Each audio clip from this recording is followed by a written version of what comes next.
Hello everyone, welcome back to this new video. Welcome all, स्वागत है आप सभी का। दोस्तों कैसे हैं आप सब? आई होप सो आप सबकी पढ़ाई अच्छी चली और मेंस के आंसर राइटिंग आप लोग कर रहे हैं। तो दोस्तों आपको बता दें कि ये एक रिवीजन क्लास है। ठीक है, रिवीजन क्लास इसलिए कर रहे हैं मेंस के, क्योंकि अब तक हमने जो डे 1 से डे 6 तक पढ़ा है जो क्वेश्चंस को, वो क्वेश्चन को लेके हम रिवीजन के तौर पे यहाँ पे लाए हैं।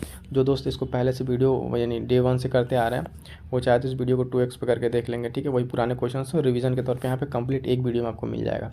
इसमें क्या है, नए दोस्तों के लिए बता दें, इसमें है कि GS5 के क्वेश्चंस हैं। ठीक है, GS5 UPPCS मेंस के, है ना। और ये हम लोग की एक आंसर राइटिंग प्रोग्राम चलती है UPPCS के लिए, जिसमें डे 1 से डे 6 यानी उसमें 6 डेज़ कंप्लीट हो चुके हैं। तो आज हमने, ठीक है, उस पूरे 6 डेज़ का एक वीडियो कंपाइल किया है, जिसमें हम मेंस के उस सारे क्वेश्चंस का रिवीजन करेंगे जो अब तक लास्ट के एक हफ्ते में हम लोगों ने पढ़ा है। ठीक है, तो फटाफट से स्टार्ट करते हैं।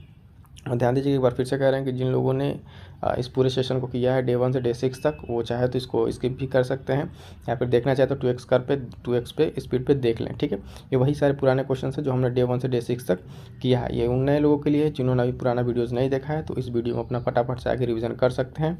ठीक है, साथ ही साथ एक और चीज़ बता दें, एक नई चीज़ स्टार्ट की गई है UPPCS मेंस के लिए। UPPCS मेंस के लिए उत्तर प्रदेश विशेष में जो GS पेपर 5 और 6 है, ठीक है, GS पेपर 5 और 6 है, उसको फ्लो चार्ट और नोट्स के शॉर्ट नोट्स के माध्यम से कंप्लीट कराया जा रहा है। तो फटाफट से आप भी इसमें जुड़िए, एकदम नया फ्रेश सेशन। इसमें पूरे सिलेबस को यूनिट वाइज ब्रेक करके, है ना, एकदम एक्सप्लेन करके नोट्स के माध्यम से समझाया जा रहा है। उसके बाद से उस पर टेस्ट सीरीज भी मेंस की कराई जाएगी अलग से। तो फटाफट से कवर कीजिए इसमें, क्योंकि आपको कंप्लीट चीज़ें मिल जाएंगी। और यूपी स्पेशल के लिए दोस्तों आपको अलग से इसमें कुछ करने की ज़रूरत नहीं पड़ेगी। ठीक है, आपका इस पर क्या रिस्पांस है, आप अपने कमेंट सेक्शन में जरूर बताइएगा। उस चीज़ को हम लोग देखते हैं, समझते हैं, और उस पर जो सुधार करने वाला चीज़ उसको सुधार करते हैं। ठीक है, तो चलिए स्टार्ट करते हैं इस कंप्लीट रिवीजन अपने मेंस के इस सेशन को। ठीक है, मेंस के अपने सेशन को स्टार्ट करते हैं।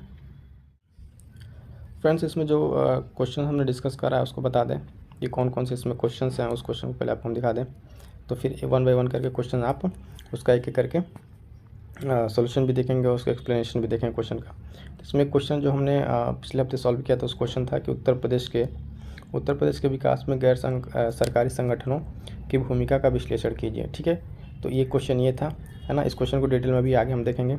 अगला क्वेश्चन था कि उत्तर प्रदेश लोक सेवा आयोग की कार्य संरचना, ठीक है, और चुनौतियों का उल्लेख करना था। एक प्रश्न ये था। नेक्स्ट प्रश्न था उसमें, ठीक है, नेक्स्ट प्रश्न कि उत्तर प्रदेश में हुए प्रमुख धार्मिक आंदोलन का विवरण प्रस्तुत करना था। ये 200 शब्द का क्वेश्चन था, एक क्वेश्चन ये था। ठीक है, फिर उसमें अगला क्वेश्चन था जो हम लोग डिस्कस कर रहा था लास्ट टाइम। क्वेश्चन था कि असहयोग आंदोलन, ठीक है, असहयोग आंदोलन अपने उद्देश्य, कार्यप्रणाली और संगठन में सविनय अवज्ञा आंदोलन से अलग था। इस बात की चर्चा की गई। ठीक है, किस तरीके से ये अलग था संगठन, इस बात पर पूरी डिटेल चर्चा की गई है। अगला क्वेश्चन था जो हम लोगों ने देखा था कि भारत में होम रूल आंदोलन के विकास का ब्यौरा दीजिए और इसके महत्वपूर्ण योगदानों का स्पष्ट कीजिए। ठीक है, कि भारत के जो आंदोलन में होम रूल आंदोलन का विकास था, कैसे क्या था, उस चीज़ को यहाँ पे डिस्कस करा गया इस क्वेश्चन के अंदर। अगला क्वेश्चन था कि भारत में ब्रिटिश औपनिवेशिक शासन से मुक्ति में भारतीय महिलाओं ने महत्वपूर्ण भूमिका निभाई, इस बात पर टिप्पणी कीजिए। तो ये क्वेश्चन था हमारा। ठीक है, तो दोस्तों ये तो पूरे 6 क्वेश्चन जो पिछले हफ्ते हमने डिस्कस करा।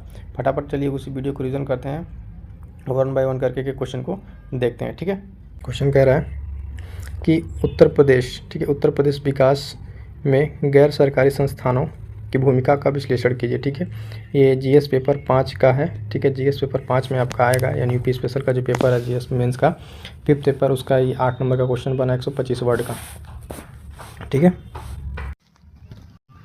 तो देखिए यहाँ पे अब इस क्वेश्चन में क्या क्या हमें करना है। सबसे पहले गैर सरकारी जो संगठन है उसके बारे में बताना, उसकी भूमिका उत्तर प्रदेश के विकास में किस तरीके से इंपॉर्टेंस रखती है उसको बताएंगे। तो सबसे पहले यहाँ पे इंट्रो एक छोटा सा, ठीक है, इंट्रो देखेंगे। जो इंट्रो यहाँ पे इन्होंने लिखा है कि विश्व बैंक के अनुसार, ठीक है, पहले ही कोट कर दिया है विश्व बैंक के अनुसार कि ऐसे संगठन एवं संस्थाएँ जो अपने कार्यों वित्त का नियंत्रण स्वतंत्रता पूर्वक करते हैं, जिनका प्राथमिक उद्देश्य आर्थिक लाभ कमाना न होकर जन कल्याण होता है। तो देखिए कितना सटीक तरीके से यहाँ पे इन्होंने इंट्रो को दिया है, उदाहरण भी दे दिया है कि प्रथम एमनेस्टी इंटरनेशनल। ठीक है, तो इनका जो इंट्रो है इसको काफ़ी अच्छा तरीके से इन्होंने इंट्रो लिखा है। उसके बाद से अगर हम देखेंगे कि NGO के बारे में बताया गया है, कैसे बताया यहाँ पे। NGO विभिन्न क्षेत्रों में जैसे आर्थिक, सामाजिक, राजनीतिक, ठीक है, पर्यावरण आदि क्षेत्रों के विकास में महत्वपूर्ण भूमिका अदा करते हैं। ठीक है, दर्पण पोर्टल के अनुसार ये भी फिर यहाँ पे एक चीज़ कोट कर दिया यहाँ पे आंसर की, इससे वैल्यू बढ़ जाती है। वर्तमान समय उत्तर प्रदेश में 25,000 से ज़्यादा एनजीओ कार्यरत हैं, ठीक है। तो ये तो हो गया इनका इंट्रो में पूरी तरीके से एक्सप्लेन कर दिया है ना। अब देखते हैं कि उत्तर प्रदेश में जो एनजीओ के विकास की बात है उसमें किस तरीके से उत्तर प्रदेश में, ठीक है, एनजीओ की भूमिका क्या है उसके बारे में यहाँ पे इन्होंने डिस्कस करा। तो उसको डिफरेंट एस्पेक्ट में तोड़ दिया, ठीक है। इसको देखिए सामाजिक क्षेत्र, आर्थिक क्षेत्र, इस तरीके से आप जब बांट लेंगे तो मेन बॉडी आंसर आपका काफ़ी इफेक्टिव हो जाएगा, ठीक है। ये पर्यावरणीय क्षेत्र है ना, इस तरीके से वन बाय वन करके देख लेते हैं क्या क्या इसमें पॉइंट्स इन्होंने लिख रखा है। देखिए बात करें अगर सामाजिक क्षेत्र की, तो सामाजिक क्षेत्र में क्या क्या पॉइंट दिया है कि शिक्षा की सार्वभौमिक पहुँच, उदाहरण दे दिया प्रथम एनजीओ। खाद्य सुरक्षा में उदाहरण अक्षय पात्र फाउंडेशन का यहाँ पे। तो देखिए यहाँ पे आप जिस तरीके से इन्होंने पॉइंट दिया उसके साथ साथ एग्जांपल भी है। दृष्टिबाधित लोगों के लिए शिक्षा के रोजगार में ई दृष्टि एनजीओ, ठीक है। चित्रकूट का यहाँ पे एग्जांपल। तो इस तरीके से आपके ना जो उत्तर की जो आप कह सकते हैं उसकी वैल्यू जो ना काफ़ी इनरिच हो जाती है। आर्थिक क्षेत्र में अगर हम देखें तो गरीबी दूर करने में यहाँ पे उदाहरण कॉमन मैन ट्रस्ट, सार्थक फाउंडेशन, कौशल प्रदान करने और रोजगार देने में जन विकास समिति, ठीक। राजनीतिक क्षेत्र में अगर हम बात करें दोस्तों तो राजनीतिक क्षेत्र में क्या है, सरकार के साथ नीति निर्माण में सहयोगी राजनीतिक कमियों को उजागर करते हैं। जैसे एडीआर की रिपोर्ट में, ठीक है, 44% नेता अपराधी हैं। ये यहाँ पे महिलाओं को प्रशिक्षण तथा राजनीतिक जागरूकता, उदाहरण ठीक है, लक्ष्यम करके, ठीक है। पर्यावरण में देखें अगर हम तो पर्यावरण में क्या क्या है, पर्यावरणीय क्षेत्र में देखिए जल परीक्षण विधि और स्वास्थ्य एवं स्वच्छता हेतु प्रशिक्षण। यहाँ पे उदाहरण अभिनव एनजीओ मुजफ्फरनगर का सिंगल यूज प्लास्टिक वनरोपण, मृदा प्रदूषण के प्रति जागरूकता अभियान, ठीक है। तो ये तो सारा हो गया क्या इनका मेन बॉडी का आंसर, ठीक है। मेन बॉडी क्वेश्चन एनजीओ के बारे में था, उसको कैसे भूमिका अदा करेगा उसको यहाँ पे सब चीज़ ने बता दिया गया, ठीक है। अब देखिए इसको क्या, इसमें एक बहुत अच्छी चीज़ है कि मैप के माध्यम से इन्होंने क्या किया है, इसको पूरा रिप्रेजेंट कर दिया है, उसकी भी आपको दिखाते हैं। तो ये देखिए अब यहाँ पे जो जितने सारे एग्जांपल जिसको अगर आप इस तरीके से एक बॉक्स बना के मैप के माध्यम से बता देते हैं तो ये आपके आंसर की ना एक काफ़ी एक वैल्यू एडिशन जो हो जाती है। उसमें देखिए आप किस तरीके से एक यूपी का मैप बना यहाँ पे, है ना। कुशीनगर में देवा सेवा समिति, है ना। फूड फॉर लाइफ वृंदावन, और जो भी यूपी के एनजीओ उनको सारा लोकेट कर दिया। दृष्टि, है ना, हरितिका, श्रमिक भारती, अभिनव। तो इस तरह से क्या होता है जो पॉइंट्स आपके छूट भी गए हैं वो क्या होते हैं इसमें आपके इंक्लूड हो जाते हैं। तो ये आपके फाइनली आंसर में काफ़ी इनरिच होगा, ठीक है। इसके बाद से कंक्लूजन देख लेते हैं इसका। अब कंक्लूजन क्या है कि इसका कंक्लूजन की अगर बात करें तो कंक्लूजन देखिए स्पष्ट प्रदेश में एनजीओ मानवाधिकार संरक्षण जो भी जितने सारे बातें कहें, विरासत संरक्षण, महिलाओं को उत्थान आदि के लिए कार्यरत है, उसका एक पॉजिटिव इम्पैक्ट किस तरीके से यहाँ पे हो रहा है उसको बता देंगे, ठीक है। तो इस तरीके से क्या ये सुधार और संरचनात्मक समाधान को पेश करता है। इस तरीके से हमारा क्या हो जाएगा यहाँ पे ये इसका एक कंक्लूजन हो जाएगा, ठीक है दोस्तों। ठीक है कि उत्तर प्रदेश लोक सेवा आयोग की संरचना, कार्यों एवं चुनौतियों का उल्लेख कीजिए। क्वेश्चन है 12 नंबर का, लगभग 200 शब्दों में लिखना है, ठीक है। तो क्वेश्चन के पहले डिफरेंट आयाम को हम समझते हैं कि इसमें क्या क्या मेंशन करना है, कैसे कैसे क्वेश्चन का अप्रोच करना है। तो सबसे पहले कि यहाँ पे देखिए लोक सेवा आयोग यानी स्टेट लोक सेवा आयोग, उत्तर प्रदेश लोक सेवा आयोग का यहाँ पे नाम मेंशन कर दिया है। लोक सेवा आयोग का आपको ब्रीफ इंट्रोडक्शन में देना है क्या है लोक सेवा आयोग, जो स्टेट स्तर पर काम करता है खासकर उत्तर प्रदेश के संदर्भ में। उसके बाद से इसकी संरचना क्या है, ठीक है, क्या क्या किस तरह कैसे फॉर्मेशन इसका है, इसके कार्य क्या हैं इसको मेंशन करना, और इसकी चुनौतियां क्या क्या हैं उसको, और साथ साथ जब हम इसका कंक्लूड करेंगे तो उसमें इसके थोड़े से जो इसके पॉजिटिव एस्पेक्ट्स हैं उसको दिखाएंगे, ठीक है। चलिए फटाफट देखते हैं इंट्रो किस तरीके से यहाँ पे है। इंट्रो इसका देखेंगे जब हम, तो देखिए इंट्रो में क्या है कि उत्तर प्रदेश लोक सेवा आयोग राज्य स्तर पर प्रशासनिक सेवाओं की भर्ती हेतु एक स्वतंत्र संवैधानिक निकाय है। क्या है, स्वतंत्र और संवैधानिक निकाय है, ठीक है। तो संवैधानिक निकाय है तो इसके बारे में बताइए भी कि किस तरीके से संवैधानिक प्रावधान है इसका। तो अगले ही लाइन में है कि भारतीय संविधान के भाग, ठीक है, भाग 14 में आर्टिकल 315 से 323 के तहत संघ लोक सेवा आयोग की संरचना, सदस्य नियुक्ति और निष्कासन तथा आयोग की शक्तियों कार्यों के संबंध में प्रावधान इसमें उल्लेखित है, ठीक है। इस तरीके से प्रावधान है किस तरीके से इसका कॉन्स्टिट्यूशन प्रोविज़न हो गया दोस्तों कि किस तरीके से संविधान में मेंशन है, भाग 14 में है और किस किस आर्टिकल के अंतर्गत है, ठीक है। इसके बाद से देखेंगे कि इसमें अगला पॉइंट कि उत्तर प्रदेश में इसका गठन भारत शासन अधिनियम 1935 के तहत 1 अप्रैल 1937 को हुआ, जिसका मुख्यालय प्रयागराज में स्थित है। यानी हेडक्वार्टर भी इसको हमने बता दिया कि किस तरीके से उत्तर प्रदेश के बारे में किस तरीके से इसका स्थिति है। अब देखते हैं कि उत्तर प्रदेश के बारे में दोस्तों देखेंगे कि इसकी संरचना, उत्तर प्रदेश लोक सेवा आयोग की संरचना यानी इसका फॉर्मेशन स्ट्रक्चर किस तरीके से है। ठीक है, तो संरचना की जब बात करते हैं हम, तो देखिए किस तरीके से यहाँ पर इस तरीके से आप फ्लो चार्ट के माध्यम से अपने आंसर को किस तरीके से आप कर सकते हैं पॉइंट्स को और फ्लो चार्ट मिला के। तो संरचना में इसके क्या है कि सदस्य, एक अध्यक्ष और 8 अन्य सदस्य होते हैं। ठीक है ना। आर्टिकल 316 यहाँ पे मेंशन है। नियुक्ति कौन करता है, तो राज्यपाल द्वारा इनकी नियुक्ति होती है। कार्यकाल क्या है, तो 6 वर्ष या 62 वर्ष, जो भी इसमें से पहले हो। ठीक है। निष्कासन तो राष्ट्रपति द्वारा होता है इसका निष्कासन, और आर्टिकल 317। ठीक है। इसके बाद से देखेंगे संख्या व सेवा शर्तें राज्यपाल के विवेक पर निर्भर है। ठीक है, राज्यपाल किस तरीके से इसमें थोड़ा सा बदलाव कर सकते हैं।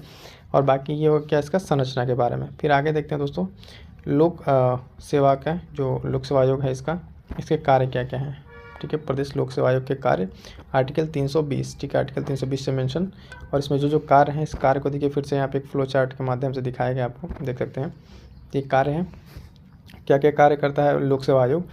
तो पदों पर स्थानांतरण एवं प्रोन्नति, कैसे कैसे जो भी पद हैं उसको उस पर जो करना रहता है, बाकी चीज़ें। ठीक है, कार्मिक प्रबंधन से संबंधित अन्य मामले, प्रदेश सरकार को सलाह। ठीक है, अनुशासनात्मक कार्यविधियाँ। राज्य में इसका एक इम्पोर्टेंट काम क्या, राज्य में नियुक्ति हेतु परीक्षा का आयोजन। ठीक है, राज्य सेवा में जो राज्य सेवा स्तर पर जो कार्य होते हैं, है ना, जो नियुक्तियाँ होती हैं उनको लोक सेवा आयोग कराता है। वार्षिक रिपोर्ट राज्यपाल को भेजना, आर्टिकल 323। राज्य सेवा हेतु अर्हता निर्धारित करना, यानी क्या इसकी जो क्या कहते हैं एलिजिबिलिटी है उसको। और वर्तमान में इन्होंने क्या किया है कि OTR सुविधा का इसमें एक नया ऐड किया। तो ये देखिए किस तरीके से आंसर स्ट्रक्चर स्टैटिक पार्ट होते हुए भी यहाँ पे इन्होंने जो मेंशन किया है पॉइंट, ये एक तरीके से एकदम न्यू पॉइंट है, करंट अपडेटेड पॉइंट है। ठीक है, कि वर्तमान में OTR सुविधा का भी यहाँ पे इन्होंने विकल्प दिया है, तो ये भी इनके एक अच्छे कार्य में शुमार होता है। ठीक है, तो ये चीज़ आपकी एक ही पॉइंट आपके आंसर की गुणवत्ता को इसमें बढ़ा देगा। अब देखते हैं आयोग के सामने चुनौतियाँ क्या क्या हैं। आयोग के सामने वर्तमान में जो चुनौतियाँ उसको मेंशन कर सकते हैं। तो चुनौतियाँ क्या हैं, पहले तो सीमित स्वायत्ता बनाए रखना। ठीक है, राजनीतिक हस्तक्षेप से इनको बचाना, पारदर्शिता की कमी है, अभी इस तरीके से चुनौतियाँ आती हैं इसके सामने। अन्य चुनौतियों में देखें तो शिकायती निवारण तंत्र का अभाव, कि जितनी जल्दी शिकायत हो उतना जल्दी निवारण नहीं हो पाता। जैसा भी अब हाल फिलहाल में अपने देखा RR हो परीक्षा को लेकर जो जिस तरीके से चीज़ें हुई है ना, उसमें कितना टाइम लगा, और पर्चा लीक, इस तरह के मामले, भ्रष्टाचार वही आ गया। फिर उदाहरण पेपर लीक समस्या आते हैं। यहाँ पे आप RO भी अगर अपडेटेड में है तो यहाँ मेंशन कर दीजिए कि RO पर्चा लीक और अन्य दीगर जो भी भर्तियाँ हैं किस तरीके से हो रही हैं। ठीक है, भाई भतीजावाद का आरोप, ठीक है, ये भी इस पर आरोप लगता रहा है ना, कि जो लोग सिस्टम में है वही उन्हीं लोगों के लोग हो रहे हैं उसमें। तो अपर्याप्त संसाधन, ठीक है, उदाहरण बड़ी संख्या में आवेदन प्रबंधन में समस्या, तो ये सब चीज़ समस्याएं हैं। ठीक है, लाल फीताशाही भी एक इसमें पॉइंट ऐड कर सकते हैं। अपर्याप्त वैज्ञानिक तकनीकी और नवाचार में कमी। ठीक है, उदाहरण के पुराने नियम समय के साथ अपडेट नहीं कर रहे हैं, हालांकि OTR आया भी है और बाकी चीज़ों को अपडेट करने की कोशिश की जा रही है। अब उपाय क्या क्या हो सकते हैं दोस्तों, उपाय के बारे में जब हम बात करेंगे तो उपाय देख लीजिए, इसके उपाय भी तो देने हैं। तो उपाय में कुछ पॉइंट ऐसे हैं कि राजस्थान लोक सेवा आयोग के नवाचार को अपनाना, कि राजस्थान हाल फिलहाल में जो राजस्थान लोक सेवा आयोग ने जिस तरीके से नवाचार को अपनाया है उस पैटर्न पे इनको कुछ फॉलो कर लें तो बेहतर हो सकता है। पारदर्शिता और निष्पक्षता को बनाए रखना, उदाहरण जैसे कि उदाहरण स्वरूप एग्जाम्पल कैसे यहाँ पे किस तरीके से कंप्यूटर आधारित परीक्षणों को अपनाना, कुशल प्रौद्योगिकी का उपयोग, नए नवाचार का उपयोग, मजबूत चयन मानदंड सुनिश्चित करें। ठीक है, उसके साथ साथ पेपर लीक के लिए क्या क्या इसमें किस तरीके से इनको प्रावधान करना चाहिए। पेपर लीक में अभियुक्तों को कठोर से कठोर कानून एक्ट बनाइए, उसको फास्ट ट्रैक कोर्ट के माध्यम से कीजिए। भ्रष्टाचार में कमी कीजिए, समय पर परीक्षा और कैलेंडर दोनों जारी कीजिए, आंसर की जारी कीजिए। इस तरह की चीज़ें क्या होंगी आयोग के लिए, ये में सुझाव में आप लिख सकते हैं। ठीक है, तो ये सब सारी पॉइंट भी मेंशन हो सकता है। परीक्षा प्रणाली सुरक्षा हेतु विशेष जाँच समिति का गठन, क्योंकि इसमें कितने सारे है ना युवाओं को रोजगार, और एक तरीके से आप देखें तो उनके कीमती समय जो अपनी जीवन के लगा के यहाँ पे चुनौतियों को सामना कर रहे हैं, उन सब चीज़ों से यहाँ पे उनको समय रहते निपटना चाहिए। ठीक है, अब देखिए यहाँ पे क्या कहते हैं, अब यहाँ पे जो इनका कंक्लूज़न जो है आंसर का कंक्लूड करेंगे अब आंसर को। ये तो हो गई एक पूरी बॉडी, अभी आप देख लीजिए पूरी बॉडी हमने जो मेंशन कर दिया। क्वेश्चन के अकॉर्डिंग क्या कहते हैं, इसमें क्वेश्चन में था कि वही आयोग की संरचना, कार्य और चुनौतियाँ, तो इंट्रो कर दिया, ठीक है, संरचना हो गया ये, उसके बाद से कार्य के बाद से चुनौतियाँ, है ना, उपाय भी बता दिए, सजेशन। अब यहाँ पे कंक्लूड करना है आंसर को, ठीक है। कंक्लूड करते समय क्या क्या कंक्लूजन में है कि तमाम चुनौतियों के बावजूद आयोग के प्रयासों को नकारा नहीं जा सकता। अब यहाँ पे पॉजिटिव देना है, यहाँ पर अब नेगेटिव नहीं, क्योंकि आप कंक्लूड कर रहे हैं तो यहाँ पर जो भी आपका आंसर है, मतलब कंक्लूजन है, वो एक पॉजिटिव इम्पैक्ट डालना चाहिए, ठीक है। तो आयोग इन चुनौतियों का दृढ़तापूर्वक सामना किया है। यही कारण है कि विगत वर्षों में परीक्षा प्रारूप पाठ्यक्रमों को विशेष रूप से परिवर्तन देखने को मिले हैं। जैसे कि एग्जाम्पल के तौर पे किस तरीके से इन्होंने नया सुधार के तौर पे क्या OTR प्रणाली को लाया, वैकल्पिक विषय को हटाया यूपी पीसीएस में मेंस में जो यूपी वैकल्पिक विषय को हटाया ताकि एक तरीके से इसमें समानता बनी रहे। क्वेश्चन पूछा गया कि उत्तर प्रदेश में हुए प्रमुख धार्मिक आंदोलन का विवरण प्रस्तुत कीजिए, ठीक है। 8 नंबर का क्वेश्चन है, ठीक है, और इसको लगभग 125 शब्दों में 125 शब्द में लिखना है। तो देखिए जैसे क्वेश्चन पूछा गया, सीधे क्वेश्चन में जब इस तरह क्वेश्चन आना तो जो इसमें डायरेक्ट पूछा हुआ दोस्तों, वहीं पे डायरेक्ट हमको क्वेश्चन के आंसर को स्टार्ट करना है। देखिए पहले क्या क्या उत्तर प्रदेश में प्रमुख धार्मिक आंदोलन था, आंदोलन की तो बात कर रहा है, लेकिन जो धार्मिक आंदोलन है उसका विवरण प्रस्तुत कर रहे हैं, उसको हमको एक्सप्लेन करना है। तो सबसे पहले हमें क्या करना है भाई, इंट्रो देंगे। इंट्रो किस तरीके का है, इंट्रो पर ध्यान देंगे कि उत्तर प्रदेश विभिन्न मतावलंबियों का प्रदेश होने के नाते धर्मों के सुधारवादी और पुनरुत्थानवादी आंदोलन का केंद्र रहा है, ठीक है। तो ये तो हो गया एक इंट्रो। इंट्रो में हमने क्या क्या बता दिया, इंट्रो में हमने बता दिया कि उत्तर प्रदेश किस तरीके से विभिन्न तरह के धर्मों को लेके, इसमें सुधारवादियों को लेके, पुनरुत्थानवादियों को लेके इस आंदोलन का केंद्र रहा है। अब बात करेंगे कि उत्तर प्रदेश में कौन कौन से प्रमुख धार्मिक आंदोलन हुए हैं, ठीक है। उत्तर प्रदेश में कौन कौन से प्रमुख धार्मिक आंदोलन हुए हैं, और जैसा कि हम आपको पहले से बताते आ रहे हैं कि जो भी सब आंदोलन हैं या फिर जो भी चीज़ें हैं उत्तर प्रदेश से रिलेटेड, अगर उनको आप मैप पे, ठीक है, लोकेट कर पाएँ तो सो गुड, बहुत अच्छा है, ठीक है। आपके लिए काफ़ी मार्क्स फेचिंग पॉइंट रहेगा। तो यहाँ पे देखिए जो है उसको उन्होंने सबसे पहले मैप पे यहाँ पे लोकेट कर दिया। पॉइंट्स आपको एक बार बता देते हैं कौन कौन सा आंदोलन है। एक तो देवबंद आंदोलन है सहारनपुर का, ठीक है। अलीगढ़ आंदोलन है ना, साइंटिफिक सोसाइटी, ये भी अलीगढ़ का, और राधा स्वामी सत्संग, ठीक है, राधा स्वामी सत्संग, वहाबी आंदोलन और भक्ति आंदोलन। तो ये कुछ आंदोलन प्रमुख उत्तर प्रदेश के हैं। उस तरीके से आप रफली जब डायग्राम बना के उत्तर प्रदेश का उस पर लोकेट करते हैं तो नो डाउट कि आपके अच्छे मार्क्स को फेच करने आपको हेल्प करेंगे, ठीक है। तो चलिए फटाफट सब इसका एक्सप्लेनेशन में देखते हैं। पहला यहाँ पे लिखा भक्ति आंदोलन के बारे में, बहुत ज़्यादा डिटेल में नहीं जाना है, 2 से 3 पॉइंट जो भी बन पा रहे हैं उसको पॉइंट को मेंशन कर देना है। तो भक्ति आंदोलन में क्या क्या पॉइंट उन्होंने मेंशन करा है कि मध्यकाल में दक्षिण भारत से शुरू हुआ, दक्षिण से उत्तर भारत लाने का कार्य रामानंद, ठीक है, ने किया, और प्रमुख संत में संत रविदास, कबीर, तुलसीदास और रामानुजाचार्य ये प्रमुख इसमें रहे। तो देखिए किस तरीके से भक्ति आंदोलन को, ठीक है, 2 से 3 लाइन में इन्होंने एकदम ब्रीफ कर दिया कि भक्ति आंदोलन कहाँ से शुरू हुआ, ठीक है, किस तरीके से उत्तर भारत आया और इसके प्रमुख संत कौन से थे, ठीक है। तो ये इनका पहला पॉइंट। दूसरे पॉइंट में जब हम बात करेंगे तो दूसरे पॉइंट में जब देखते हैं तो इसमें है सूफी आंदोलन, ठीक है। कौन सा आंदोलन, सूफी आंदोलन, ठीक है। अब सूफी आंदोलन का क्या है कि मध्यकाल में इस्लाम धर्म में व्याप्त बुराइयों और अंधविश्वासों को दूर करने हेतु शुरू किया गया था कौन सा आंदोलन, सूफी आंदोलन। प्रमुख सूफी संत में कौन कौन से हैं, शेख सलीम चिश्ती, बाबा फरीद। सूफी संतों के खानकाहों से उर्दू भाषा का विकास हुआ। देखिए कितना अच्छा पॉइंट इन्होंने यहाँ पे ऐड किया है कि सूफी संतों के खानकाहों से जो है उर्दू भाषा का क्या हुआ है, विकास हुआ है। प्रमुख सूफी संतों में आपने देख लिया कौन कौन से यहाँ पे हैं, 2 लोग, शेख सलीम चिश्ती और बाबा फरीद। टर्म ऑफ शेख सलीम चिश्ती जब आता है उत्तर प्रदेश के बारे में लिखने के लिए तो वहाँ पे आर्किटेक्चर वाले में भी इस चीज़ को मेंशन आप कर सकते हैं, ठीक है। अगला आंदोलन देखेंगे हम, अगला आंदोलन है दोस्तों वहाबी आंदोलन, ठीक है। वहाबी आंदोलन के बारे में किस तरीके से पॉइंट मेंशन है, 1830 से प्रारंभ होकर 1860 तक चला, है ना। इसके प्रवर्तक थे शाह वलीउल्लाह और मुख्य नेतृत्वकर्ता थे सैयद अहमद बरेलवी, ठीक है। और सैयद अहमद बरेलवी हो गया, उसके साथ से मुस्लिम समाज सुधार संबंधी आंदोलन था। तो ये हो गया वहाबी आंदोलन, ठीक है। वहाबी आंदोलन आई थिंक जहाँ से मुझे लग रहा है कि ये सहारनपुर, ठीक है, उत्तर प्रदेश के सहारनपुर से ये था, ठीक है, देवबंद से। अगला देखेंगे साइंटिफिक सोसाइटी क्या है, साइंटिफिक सोसाइटी के बारे में चौथा पॉइंट उन्होंने लिखा है कि 1864 में सर सैयद अहमद खान द्वारा प्रारंभ हुआ। उद्देश्य क्या था, मुस्लिम समाज को पाश्चात्य शिक्षा से अवगत कराने, जो वेस्टर्न एजुकेशन सिस्टम था उससे क्या कराना था, मुस्लिम समाज को एक तरह से उसे अपडेट करना या फिर उन चीज़ों को उसमें इंक्लूड करना, ठीक है।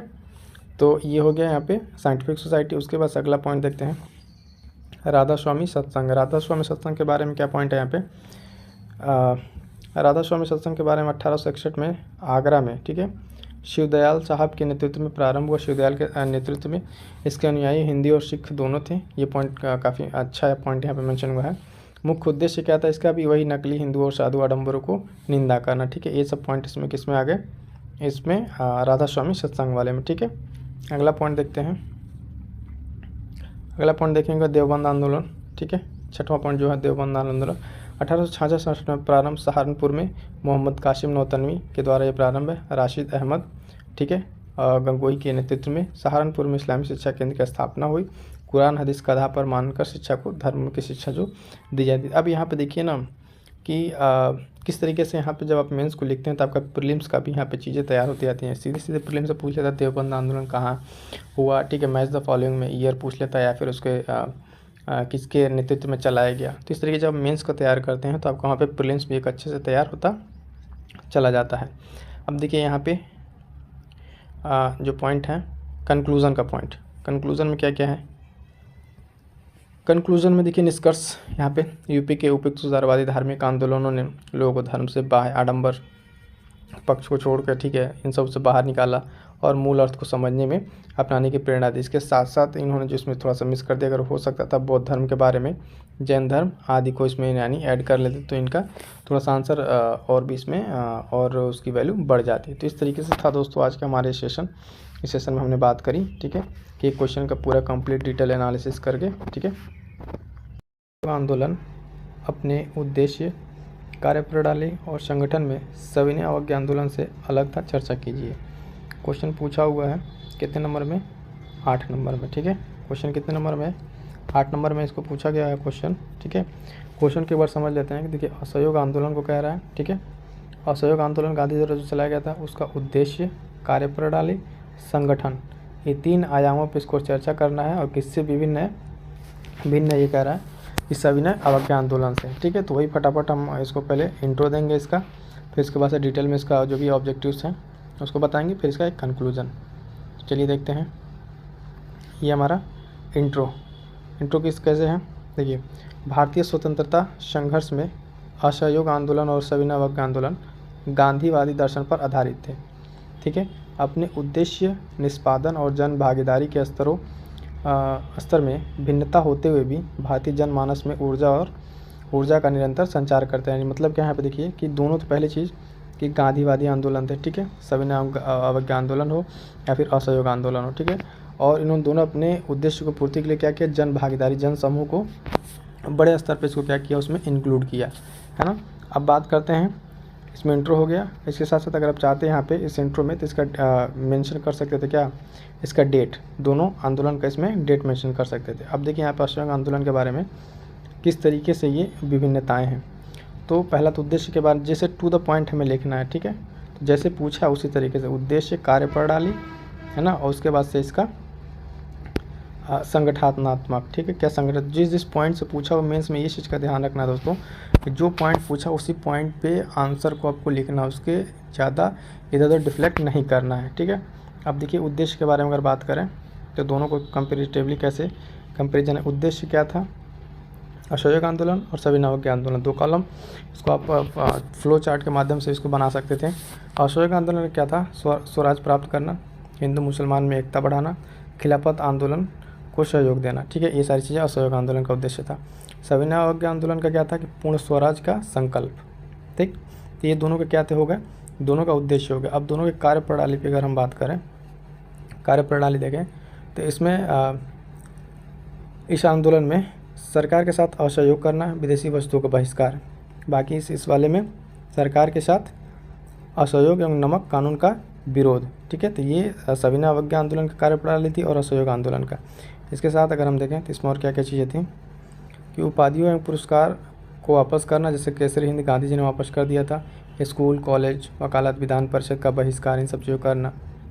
दूसरे वाले में क्या था, अन्यायपूर्ण करों का भुगतान करने से मना करना, जैसे बिहार में चौकीदारी कर का विरोध। ये पॉइंट इसके किस में हो गए, इस चीज़ के कार्यप्रणाली में। अब बात करते हैं संगठन, इसका संगठन स्तर पे क्या चीज़ें थी। संगठन स्तर पर देखिए तो भौगोलिक दृष्टि से भारत के कुछ क्षेत्रों में तक सीमित था ये, मध्यम वर्ग ने बड़े पैमाने पर इसमें भाग लिया। बड़े बड़े पैमाने पर इसमें इस अशोक आंदोलन में क्या था, मुस्लिम भागीदारी थी। महिलाओं की भागीदारी हालांकि सीमित थी। इसकी बात करें तो भौगोलिक दृष्टि व्यापक स्तर पर थी। मंदी के कारण इसमें व्यापारियों ने भाग लिया।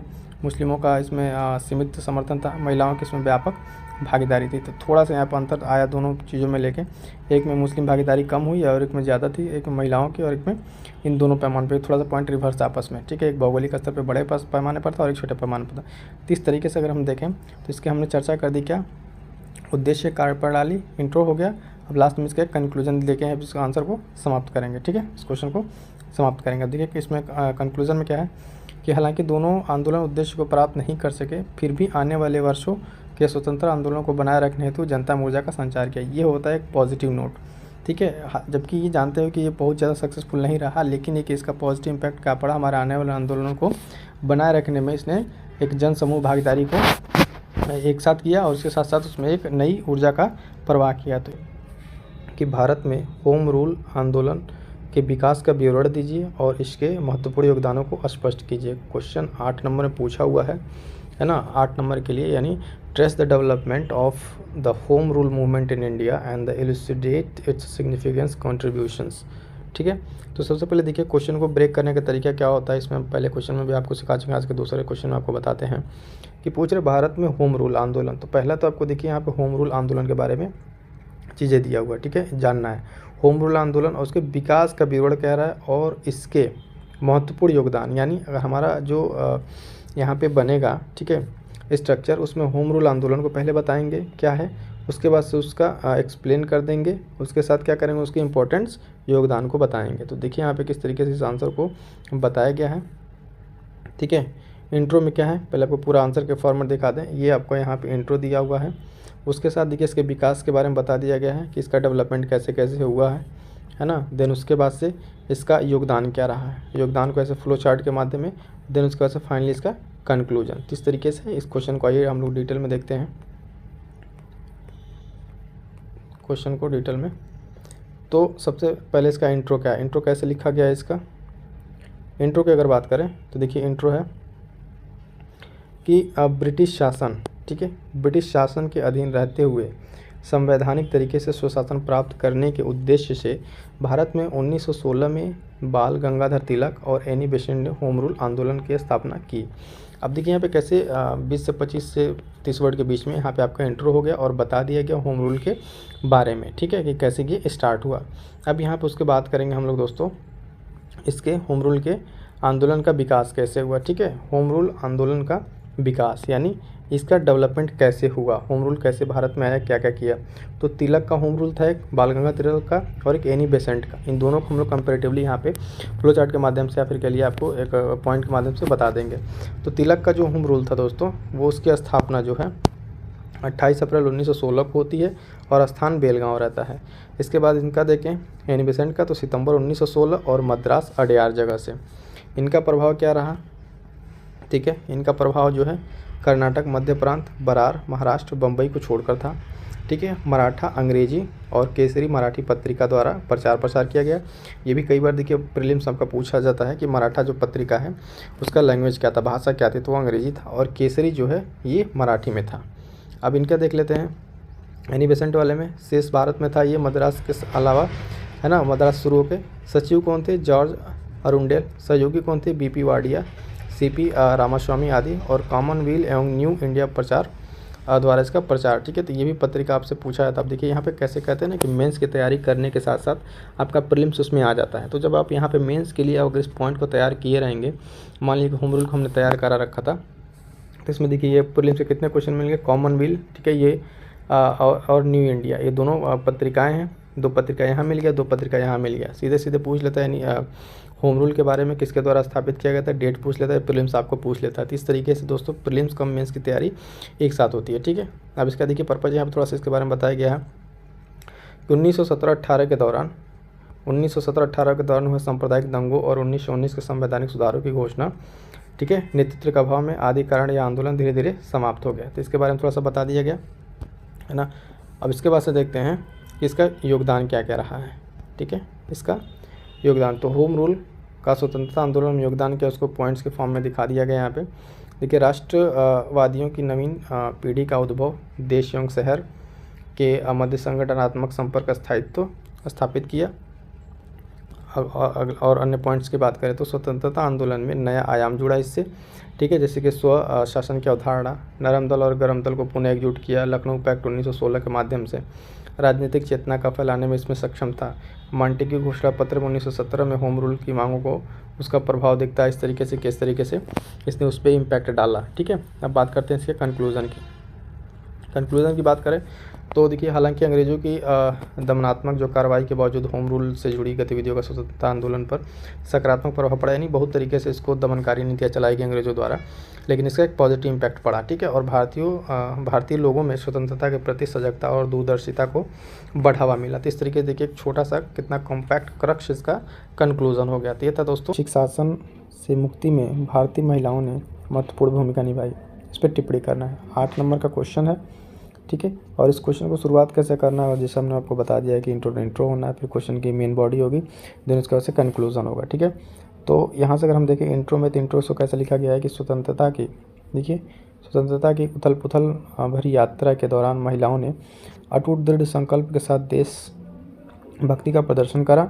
ठीक है, और औपनिवेशिक शासन से स्वतंत्रता की लड़ाई में सक्रिय योगदान दिया। यानी देखो, आप अगर आप यहाँ से देखो तो 20 से 25 वर्ड में, ठीक है, 20 से 25 वर्ड में इसका यहाँ पे इंट्रो हो जाता है। ठीक है, उसके बाद से फिर हम आगे बढ़ते हैं तो देखेंगे कि इसमें कि इसके जो मेन पार्ट्स हैं उसमें क्या हेडिंग है। यानी हेडिंग क्या बनेगी, भारतीय राष्ट्रीय आंदोलन महिलाओं की भूमिका। डायरेक्ट क्वेश्चन से हमने हेडिंग यहाँ पर बना दिया है।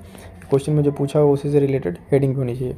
अब देखिए, एक एक करके इवेंट का जिक्र कर देंगे, एक एक इवेंट के यहाँ पे बात कर लेंगे, और उस इवेंट के बाद से क्या हो जाएगा, इसमें जो भी भूमिका उसको मेंशन करते चलें। जैसे कि गांधी आंदोलन भूमिका, तो असहयोग आंदोलन, सविनय अवज्ञा आंदोलन एवं भारतीय छोड़ो आंदोलन, महिलाओं ने बहिष्कार और विरोध में काफ़ी प्रदर्शन किया। उदाहरण के लिए अगर आप यहाँ देखें तो कस्तूरबा गांधी, ठीक है, और आशफ अली, है ना, कमला नेहरू, ये सब एग्जाम्पल देते जाएंगे। फिर अगला पॉइंट ले लेंगे कि महिला संगठन। अगला पॉइंट अगर हम देखेंगे तो क्या है कि महिला संगठनों की स्थापना, इसमें किस तरह से कैसे किया गया कि महिलाओं के विभिन्न मुद्दों हेतु अखिल भारतीय, है ना, महिला सम्मेलन 1927, महिला भारतीय संघ की स्थापना 1917। इस तरीके से पॉइंट डाल देंगे, है ना। अगला पॉइंट एक देखेंगे यहाँ पे कि सामाजिक सुधार आंदोलन, महिलाओं के सशक्तिकरण, अधिकार, शिक्षा और गरीबी उन्मूलन से, है ना, उसके लिए किसने सरोजिनी नायडू, एनी बेसेंट आदि का विशेष योगदान रहा। ठीक, और अन्य भूमिका में अगर बात करेंगे, अन्य भूमिका दिखा देंगे यहाँ पे। अन्य भूमिका में अगर हम देखें तो धन संग्रह, ठीक है, कमला देवी।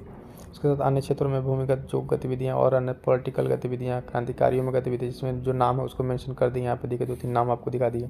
और फिर फाइनली क्या किया यहाँ पे, कंक्लूड कर दिया। फाइनली क्या कर दिया, कंक्लूड, भारत के स्वतंत्रता संग्राम में महिलाओं की अदम्य भावना और अटूट समर्पण देश के इतिहास में इसका अभिनंदन है, जो कई चुनौतियों का सामना करने के बावजूद राष्ट्रीय आंदोलन को आज भी प्रेरणा स्रोत रही है। तो इस तरीके से वो दोस्त साथी नए जुड़े हैं उनके लिए मैसेज है कि आप आंसर राइटिंग का जो एक बेसिक से बताया गया है पेपर 5-6 को लेकर कैसे आंसर राइटिंग करना है, इस वीडियो को विजिट करके ज़रूर देखें। और साथ ही साथ एक अलग वीडियो में जिसमें हमने बात की है कि एक अच्छा उत्तर लिखने के लिए क्या क्या चीज़ें ज़रूरी होती हैं, है ना, ये चीज़ें इंपॉर्टेंट है आंसर राइटिंग के लिए, 2 चीज़ें।